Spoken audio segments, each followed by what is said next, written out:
What's up, you guys? Welcome back. Happy Valentine's Day. So I wanted to just do a quick check-in before I call it a night. So let's see what we need to know. What comes up right now? What is the vibe? Almost feels like things are accelerating, like speeding up for a lot of people. All right, I'm not going to actually look. I'm going to pull current energy, the challenge or the block, and then advice to move forward. Okay, under the deck, Temperance in the reverse. Yeah, emotionally feeling off balance, like there's a need for some emotional healing. But let's see what we get on the oracle cards. So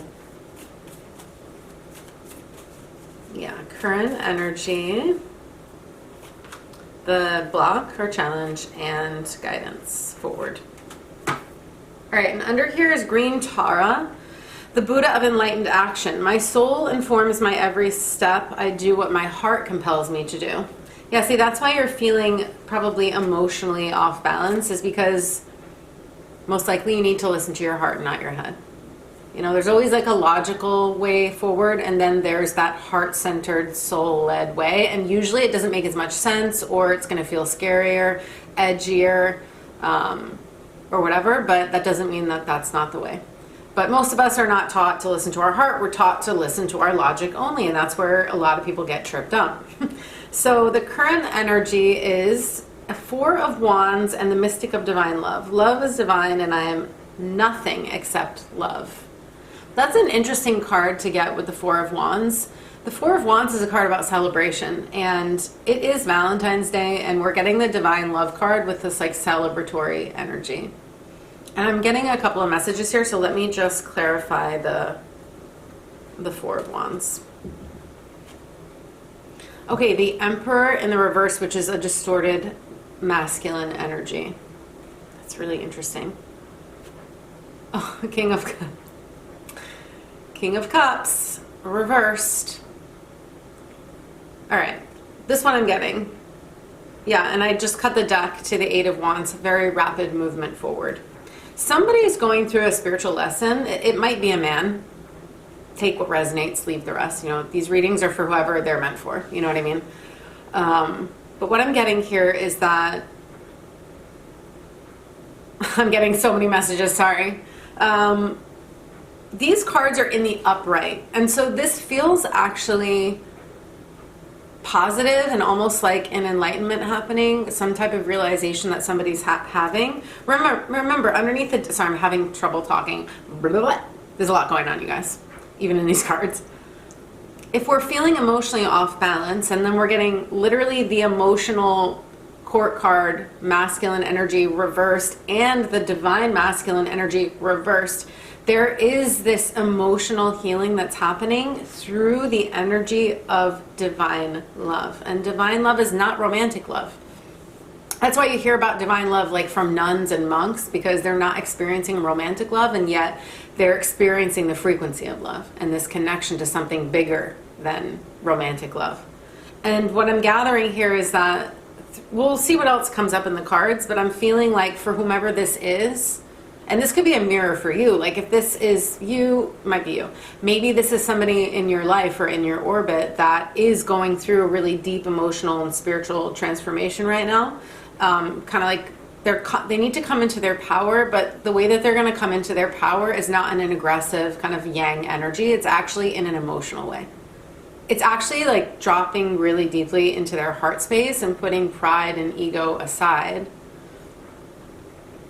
And that's the awakening. Like that is where they're going to find that celebratory energy. Like this is the real fucking victory, is doing what your heart compels you to do right now, not what your head is telling you. Your head is telling you a whole nother story, and that's why you're all emotionally out of whack, because you're not listening to your heart. Your heart knows the next step, but it's probably terrifying you because you're like, oh my God, this is totally different than what I was expecting, or this is going to disrupt the status quo or disrupt my life as I know it. You know, a client of mine, someone that I'm working with now, we talk about this a lot, and it's this quote like, my new life is going to cost me my old one. And so when you're learning how to listen to your heart over your head, and you've spent a lifetime listening to your head, I'm not saying that listening to your head for a lifetime led you in the correct direction, but it led you in a direction that's teaching you a lot of lessons. There's like no right or wrong. You know, everything is growth. We're learning.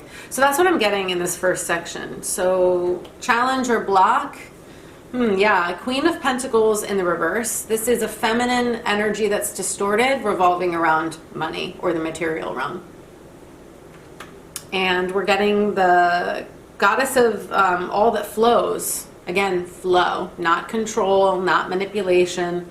And it says, I am an ocean of creative energy. I give birth to what exists within me. And this is a block. Now, this card is upright, so it's only a block in your mind. There is so much more that's meant for you. Or like I said, if this reading is kind of like for maybe this, whomever this is, just remember that this is your mirror. If this person's in your orbit and you're like, oh yeah, this has to do with them, this doesn't have to do with me. It's always a mirror.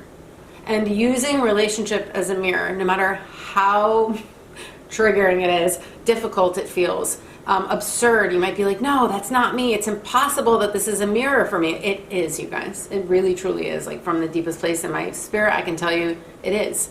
And so that's the work. That's the practice. That's like the burning, the alchemy that happens when you choose to see the people in your life, especially the ones that are close to you, or intimate partners, or people that, or ex-partners, people who have had a significant part of your life, and even if they left in a really like shitty, volatile, or whatever way, like that person was there to teach you something. And if you can really see it from that perspective, you will grow so much. So there's so much more that you're meant to create, but whomever this is for, like you're letting money and the material realm and the 3D, like the third dimensional appearance of things, trick you. And this isn't easy, because when you're in any kind of scarcity, like you don't believe that there's more abundance, or that you're able to create what it is that you need, or that if you leave a particular job or a particular relationship or something that's like financially stable, as I've done many times in my life, I've left six-figure job, stable marriage, other jobs that were paying me well that fired me. Like I've had a lot of lessons around this. And I can tell you that when I'm trusting, when I'm on my path, and again, it's my karma too in this life. I've also had support and like a lot of blessings come in doing the spiritual work. Like I got fired 3 times before I finally committed to this work, because I was so afraid that I wouldn't make it. And yet the universe kept coming through for me every time that I chose this. So it's almost like you have to go all in on this transformation, whoever this is for, but you're letting this, again, the money stuff or the material stuff trip you up. So because you are a creator, like not only are you creative and a creative being that has so much more within you that you haven't done yet, I don't care how old you are, it doesn't matter. You guys, I'm working right now specifically with men over 50, specifically those that are in sexless marriages. 1, because it's such a big pain point. 2, because I'm seeing a collective theme in this demographic of men, spiritual men who are already seeking, who are already meditating, who are already into like health and wellness, that now with this particular pain point, they are having spiritual awakenings. And I believe truly that like, it's a bigger conversation. I'll do a video about it. I have a lot of thoughts on this, but I do see it collectively that like, think about it. If Gen X has like kids that are millennials, for example, or Gen Z, then their healing, this like older demographics healing, is also affecting their children and their children's children. Like I see it happening for a bigger reason. And I don't think people are like even thinking about it that way, but I am. So I've been working with those men, and that's interestingly just who was coming. Like women literally almost stopped booking altogether and just men started coming. So I was like, all right, I'm going to focus on the men for a little while. So it's interesting, that's all masculine energy here coming up again. King of Cups, Emperor reversed. And there's like just this Queen of Pentacles dead center, this like distorted, like I said, material, feminine energy. It could be a literal thing, like a woman with money. It could be that this is something that maybe you saw your mother struggle with, like scarcity. It could just be that part of your healing right now is to be receptive, not to be chasing and grasping. Again, in Buddhism, there are 3 poisons. It's ignorant grasping, so thinking that if you chase the thing that you believe is going to bring you happiness or stability or whatever, like you think it's out there in the thing. So you're like, it's attachment. And then there's ignorant aversion, like you're pushing things away, thinking, no, that thing is bringing me misery, so I have to push that thing away. Again, there's layers to this, but again, that's not seeing reality as it is. Like the pain is not coming from the thing out there, it's coming from our mind. And then there's just ignorance itself, not understanding like karma and emptiness and how reality actually works. So anyways, if we have this attachment, this problem with like attaching, thinking that those things are what bring us whatever, happiness, fulfillment, security, stability. I'm not saying that we don't need money. Like again, there are layers to this. I'm just saying that if we believe in karma and emptiness, then we're creating our reality, and emptiness means things don't have a fixed nature. Like they can change, they're changeable. It's how we're perceiving the thing. For example, everyone's not, like it's Valentine's Day. Maybe your partner and you are celebrating, or maybe you're single and you're thinking about an ex-partner, or you're thinking about a future partner. Think about like your current partner or an ex-partner. The experience that you had of them, that you're having of them today, that you had of them when you were dating, like not every single person in the world experiences them the way that you did. That's why emptiness means things don't have a fixed nature, or else everyone would experience your partner today the way that you are, or your ex the way that you did. And we know that that's not true. Their kids don't experience or see them in the same way. A stranger on the street wouldn't see them in the same way. Do you get what I'm saying? So, you know, if we can really apply some wisdom in these situations, we can see that we're attached, or we're grasping onto something, or clinging onto something, thinking that that's the solution, but it's actually the block. And the block is that you are here to create your reality. But that requires burning through the scarcity and these limiting beliefs and these fears and these insecurities. And if you grew up with a lot of scarcity, like your parents were poor, or you really struggle with money, or, you know, just money was a huge pain point, like that's why we're here, you guys. Like we're here to clean a lot of this up and to do it differently, right? We all come in, we incarnate in the perfect family for whatever our soul came to grow and learn and evolve through. So that's also why look, Ace of Pentacles, speaking of a new opportunity. That's why I'm working with men over 50, because again, it's like a different mindset. It's different conditioning. In some ways, it's a little harder, right? Because people are more stuck in their ways, and they had like baby boomer and older parents that were like war parents, like from World War II or whatever, like from the 30s and 40s. Like we're talking like old school, old paradigm stuff. And here we are creating this like totally new earth.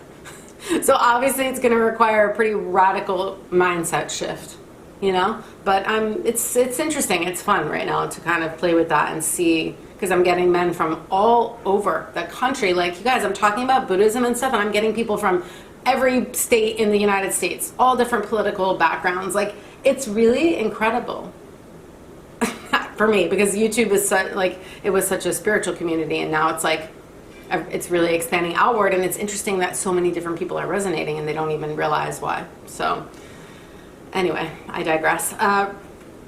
The advice is Ace of Pentacles with Rita of Kasha, the patroness of impossible causes.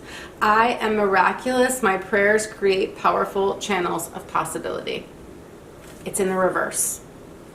Okay, I have like a double-edged thing here. Prayer is powerful. And if you don't like the word prayer because it feels too religious to you, then you could just use the word like ask and you shall receive. Like you could make it like an affirmation, or use the word manifesting, or I don't know, whatever. Like prayer doesn't bother me. So, because prayer is just an ask with a clear intention behind it. That's all that it is. And so if you need something right now, like you really need some support, you need some help, you need this hand up, or maybe even a hand out, kind of, like I don't know what you need, but it's the universe wanting to come in and offer something that's tangibly going to help you out. But I'm going to actually clarify these, because the prayer is in the reverse. So I feel like one, either maybe your intentions aren't crystal clear, or two, you're asking, but you're not willing to then take the action that it requires for this to happen. Like you can ask all day long, I want a new relationship, I want to get out of the relationship I'm in, I want more money, I want a different job. But then you've got to back it up with some action step. And if the universe starts to open that door and presents you with an answer to your prayer, but the answer to your prayer looks like you get fired, it looks like you got to get a divorce, it looks like suddenly you have a health problem, you may not be seeing that the answers to your prayers are coming, but you're not receiving them. We have to really keep, that's what I'm hearing right now. You've got to really keep an open mind. about how your prayers are being answered. It may not look like the solution that you want or expect in the very moment. That doesn't mean that it's not leading you to the destination that you want to be at, right? Or the outcome. So let's just, yeah, that feels very clear. Let's just get 2 more though. Yeah, see, yeah, Wheel of Fortune reversed is just affirming what I said. It could look like bad luck. Like you're praying, like, I want to get out of this situation. I want a different reality. I want, again, it's something new. And all of a sudden the shit's hitting the fan. Trust it. I really want to say trust it. Trust the process. Easier said than done, I know. But I've been through this so many times, like I can really put my money where my mouth is. Like I've had to go through this multiple times.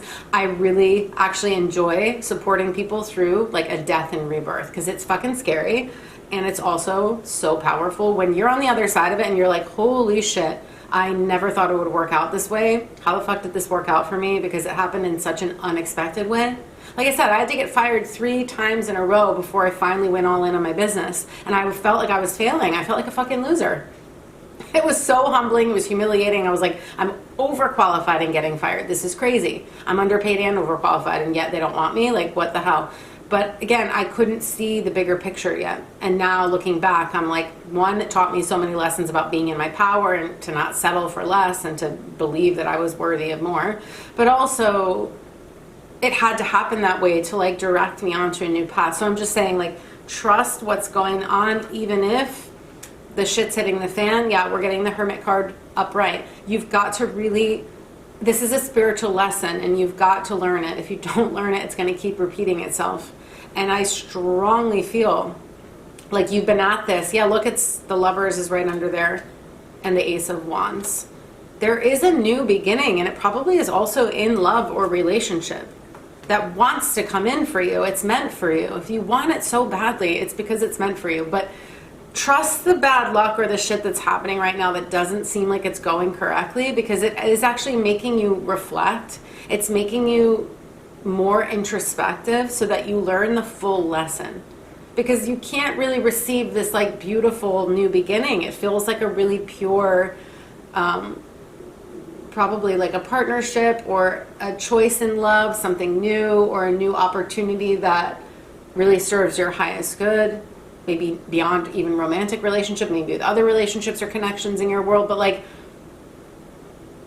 it's almost like your hands are full right now so you can't receive it. And 2, the universe is really, like your higher self is really moving you through this lesson in a very specific way, I'm hearing. And you'll look, if you continue to really trust your intuition and move with it, like you're gonna see later why it had to happen this way. That's what I'm feeling. Let's just get 1 more oracle card there. Yeah, wow. Mirabai, the Saint of True Freedom in the reverse. It says, love is what sets me free. I'm married to my own soul. This could be about a literal marriage. So if you're in one and you don't want to be there anymore and you're wanting something new, understand that it's the Saint of True Freedom reversed. Love is what sets me free. I do what my heart compels me to do, you know? I'm trusting in this higher love, even though right now I don't understand how it's going to happen or how that's the thing that I need to trust in the most, and yet it is. This also feels like love is what's going to set you free, like really trusting in love. Again, all these emotional cards in the reverse and the Lovers here after the Hermit, after the introspection, after this like spiritual lesson is integrated a little bit more. I don't feel like it's meant to take much longer. You can delay it, you could like drag this out, but I almost feel like dragging it out, the shit's gonna hit the fan even sooner. It's like you have ridden this wave to the end of the beach and now you're like basically belly up on the beach and you're like, think you're still floating in the water, but it's, you've already like you're already like on the land. You just need to like stand up and start walking. So that's just the visual that I'm seeing. What else? You've got to free yourself is what I'm feeling. Maybe you're waiting to be set free, like you're waiting for someone else to make the decision for you, because maybe it's feeling scary to make the choice first. or you're afraid of like repercussions if you, this all feels really kind of specific. So again, bear with me or click off if this isn't your reading. Like obviously somebody needs to hear this, but I'm just getting like, if you're afraid to make the choice because you think there's going to be like negative repercussions, like there might be some, but they're not going to block your destiny. It might be uncomfortable. It might be, you might have to take a bigger loss somewhere or deal with some other shit like judgment or people's opinions or, like I said, material losses or something like that, but it won't cripple you. Like it's not going to be the type of thing that's going to like stop you from receiving what it is you're really meant to receive. I feel a lot of fear though. I feel a lot of fear. I'm getting like a little bit of a knot in my throat just talking about this. So I'm just going to pull one card from this deck to finish. Let me just check the time. 20 minutes. Okay, yeah. Let's just pull one from here, like a final guidance. What do we need to know? I don't even know what I'm going to name this. Okay, what do we need to know? Who benefits? Underneath is ask nicely in reverse. Interesting. Okay, let's read this. It says, who benefits from your shame? Think about it. What force, ooh, this feels relevant to this freedom card. It says, what forces of oppression want to see you small, shamed, and unworthy, and why? This is your invitation into a deeper understanding of the social structures of shame. The more you know where it comes from, the more you realize the shame is not your own and it's not permanent. Shift it by showering yourself with unconditional love. Yeah, that's like this first card. It says, worthiness is a muscle that must be exercised to become stronger. Actively disengage with ideas, people, and imagery that would have you doubt your worth. It's time for you to claim it.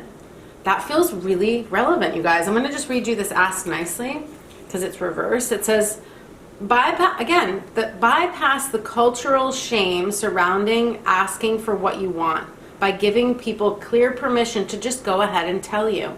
At the very least, you'll unlock a new mode of encouragement. Does this feel good? Can I do this? Words hold power. I'm getting that like whoever this is for also has had a lot of struggles in being direct and asking for what they want because, one, shame. You guys, shame is feeling like there's something wrong with you at your core. It is an illusion. It's not real. It's like a conditioning of the mind. It's like stuff we pick up as we grow up. It's not real. I don't care who you are. I don't care what you've done. I know that that's not what everyone feels, but I mean, I don't know. I ended up a Buddhist. There's a reason why. I don't care what people have done in their life or how guilty they feel or how ashamed they are. At our core, we're all innocent and pure. So as cliche as that sounds, like blame is when you feel bad for something you've done, right? Like you're blaming yourself or you're feeling guilt. Like guilt, oh, I did this shitty thing to this person, I hurt their feelings.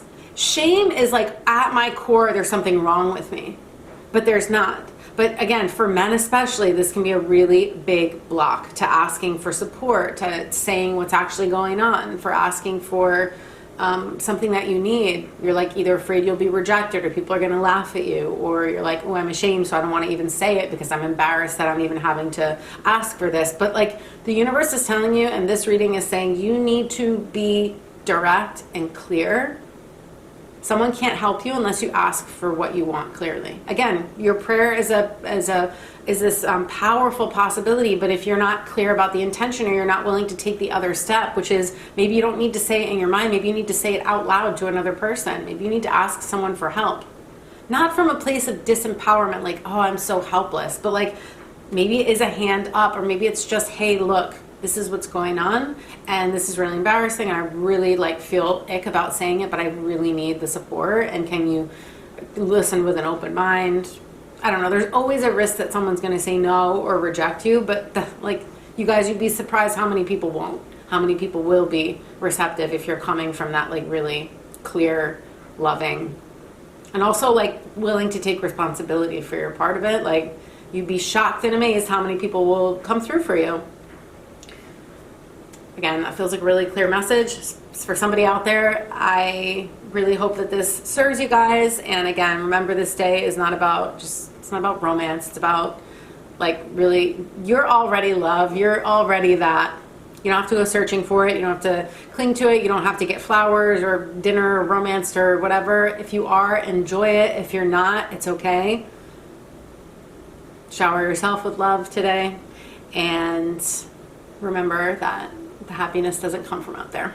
So I will talk to you guys soon. I do have a new class. By the way, if you're one of these men in the sexless marriage bracket who is seriously ready for a next step, I have a class for you guys called the Sexless Marriage Wake-Up Call. It's an audio class plus a bonus Buddhist meditation. And the link is below. I just created that, like, just this week I've been talking about it. And I've got a promotion right now with that until tomorrow night, Saturday night, the 15th of Feb. To do a little Q&A, so you can submit 2 questions to me via Instagram through the DMs, and I will answer your questions so that you don't have to book like a one-to-one call, but I will respond to those. Or you can always book a 60-minute clarity session. I've changed my offerings around this year, but I still have one-to-one calls, 60 minutes, just for general questions and stuff. So I am here and available for you guys if you need that direct one-to-one support. Otherwise, I'm sending you so much love, and I will see you in the next one.